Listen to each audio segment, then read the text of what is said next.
Ok, nivel 2 de ejercicio. El problema que vamos a resolver dice así.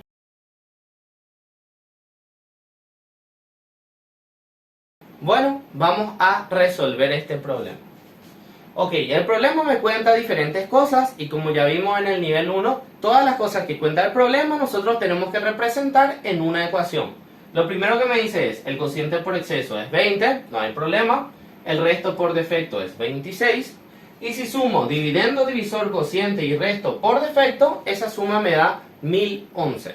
No es muy difícil de traducir esa expresión que nosotros vimos en la clase teórica. Si vos sabés el tipo de división que se está haciendo, tenés que plantear la fórmula de esa división. En este caso me habla de división por defecto y por exceso. Entonces yo te recomiendo que pongas las fórmulas que conoces sobre esos dos casos. Primeramente, después ya no vas a más a necesitar. Pero comenzando esta etapa, entonces yo te recomiendo que pongas todas las fórmulas que sabes de división por defecto y división por exceso y ves cuál es la que te sirve. Una vez que anoté todas las fórmulas que puedo usar, entonces empiezo a ver cuáles me conviene usar. Yo voy a elegir esta fórmula de acá, porque si te das cuenta, el primer dato que tenemos es con respecto al cociente por exceso. Entonces voy a aprovechar que yo tengo fórmula sobre eso. ¿Qué voy a poner? Cociente por exceso es igual a cociente por defecto más 1. El cociente por exceso yo sé que vale 20 y el cociente por defecto más 1 me da ese valor. Entonces lo que yo voy a hacer ahora es despejar. Cociente por defecto, entonces va a ser este 1 que está sumando pasa a restar, me queda 19. ¿Sí? Ya usé esta fórmula de acá. ¿Quién es la siguiente que crees vos que tenemos que usar? Yo diría que podemos usar esta primera de acá. Según los datos que tengo me doy cuenta de eso. ¿Por qué? Porque este dato de acá me habla de división por defecto y esto es por defecto. Este dato de acá también es por defecto y acabo de hallar otro dato de división por defecto.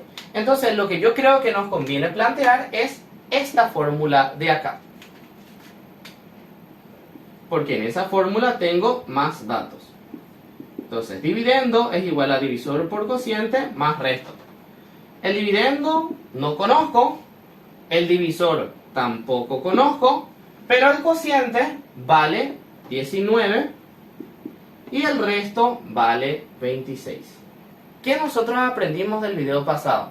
Aprendimos que cuando terminas de reemplazar en tu fórmula de la división, ves otros lugares en donde podés reemplazar esos datos que tenés.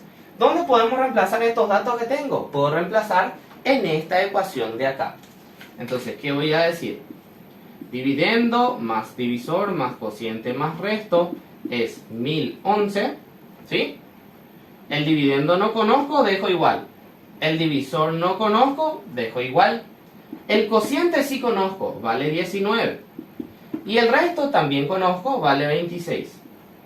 Entonces me va a quedar esta ecuación, que si yo hago la reducción, 26 y 19 paso a restar, me va a quedar así.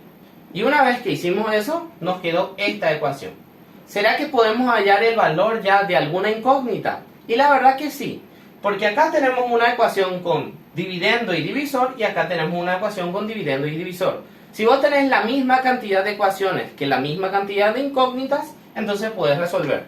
Lo que yo voy a aplicar acá para resolver es método de sustitución. Lo que voy a hacer es, este dividendo que está acá, voy a sustituir en esta ecuación. Entonces, ¿cómo me va a quedar eso? Me va a quedar así. Dividendo es 19 por divisor más 26. ¿Sí? Reemplacé esta D por su valor. Y ahora más divisor.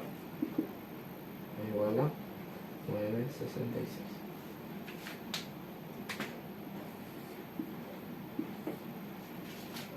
Entonces, cuando yo reemplazo este dentro de ese, me queda de esta forma. Y ahora ya es resolver nomás. 19D más D van a ser 20D. Y 966 menos 26 queda 940. El 20 que está multiplicando pasa a dividir, entonces me va a quedar. El divisor es 47. Pero de vuelta el problema no pide el divisor, pide el dividendo. Entonces el dividendo voy a obtener reemplazando este resultado acá.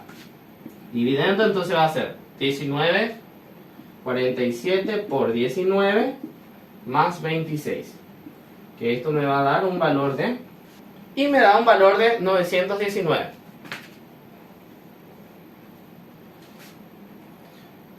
¿Qué vendría a ser la opción C? Ya está.